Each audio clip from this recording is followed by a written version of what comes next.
back, ladies and gentlemen. Caring for an aging parent presents difficult challenges when a crisis hits and you are suddenly faced with the responsibilities of elder care.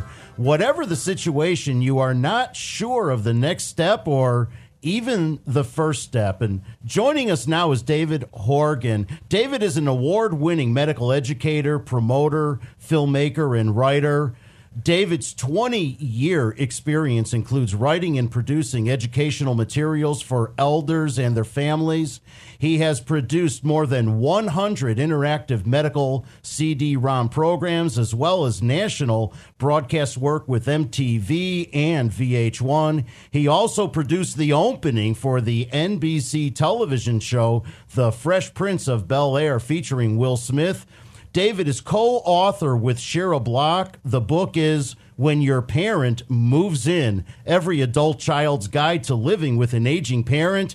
David Horgan, great to have you with us. Welcome to the show. Wow. How are you? I don't know how I can follow that. Well, we're delighted to have you with us. I wanted to mention, I know you're from Massachusetts. Several years ago, I had the opportunity to visit your beautiful state. Absolutely had the time of my life. It is a wonderful place, except in the wintertime. Okay, and of course, I was there in the spring, so... Yeah, it's coming. I picked a good time to go. David, I wanted to ask you, the book, you know, When Your Parent Moves In, what inspired you to write this book?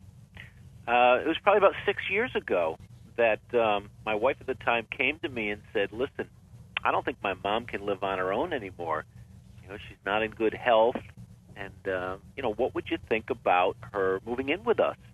She could sell her house, build an addition on ours. You know, she'd have her place, we'd have ours. And I said, well, you know, I've always been considered her favorite son-in-law. We get along really well. So why don't we work this out? And we moved very quickly. You know, we didn't really think it through. And as you can imagine, we had some really bumpy times in the beginning, you know, because we made it up as we went along. And I remember thinking at the time that, boy, you know, as this is getting bumpy and as we're hitting some difficult times, there really should be some kind of a book or a guide to help somebody like me go through this process. I mean, I was really surprised. If I went through Amazon, I looked everywhere on the Internet, I couldn't find a single book on the subject of having a parent move in and all the things you go through. You know, there's so many different things that happen, so many things to consider when you have a parent move in. So I got together with Shira Block, and, you know, we created this guide based on, you know, my personal memoirs as I was going through the process. She interviewed some of her clients, and we found a lot of people that were having parents move in. So, you know, there definitely needed to be a guide, and there needs to be a guide for people who are thinking about doing this. You know, and David, as you said just earlier, this is usually a decision that's made at a very emotional time with very little thought into this. Yeah, it's made at a time of crisis. You get the phone call that, listen, Mom fell last night, she's in the hospital. Everyone goes there and they're kind of in a panic mode, and they say, you know, we should have done something about this a long time ago. Why don't we move them in with you? You know, you've got a big house. And then someone says, oh, yeah, my house is big. Why not? You know, and that's not a reason to move a parent in just because you've got the room or just because you've got a situation where you might be able to put an in-law apartment on your house. And you know, moving a parent in, you know, we often think of, okay, now what do I have to give up now that I've moved my parent in? What about your parents? And you think about their routine and the things that they're going to have to give up as well. You know, you make a really good point, because that's one of the first things that I noticed. You know, I had my mother-in-law move in, and I went through all the, I'm giving up, you know, time with my wife and my kids because we're caring for her. We gave up some vacation time, and we gave up some privacy as well. But, you know, one day it dawned on me that she probably gave up a lot moving in with us. And I was talking to my wife, and she said that, you know, her mom really enjoyed gardening in her yard and putting things out there, and she misses doing that.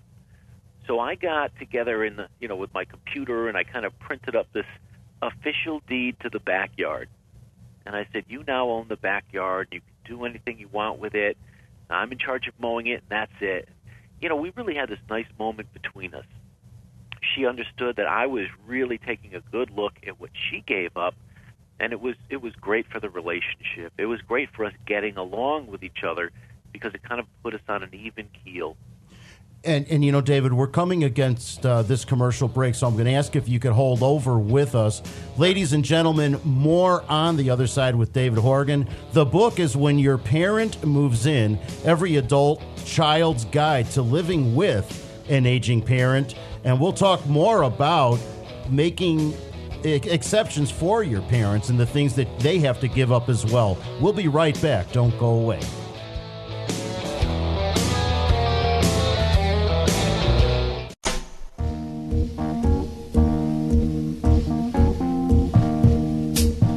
And welcome back, ladies and gentlemen. If you're like millions of other adults with aging parents who, at an average cost of more than $35,000 per year, can't afford assisted living, you need an alternate plan. We're talking with David Horgan. The book is When Your Parent Moves In, Every Adult Child's Guide to Living with an Aging Parent. The book is co-authored with Shira Block. So, David, I remember from reading your book, you talked about in your book how you made the decision to allow your mother-in-law to move in, but had not had any idea whatsoever the impact that would actually have on the family.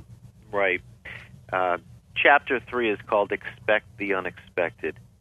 And, you know, it's such an important chapter because if you move a parent in, and don't get me wrong, there's a lot of people, this is a good decision and it can be beneficial to everybody. But if you decide to move a parent in, things are going to happen that you didn't plan on. You know, you may come home one day to find out that dad's asleep on the couch and the gas stove is burning and the kids are running around.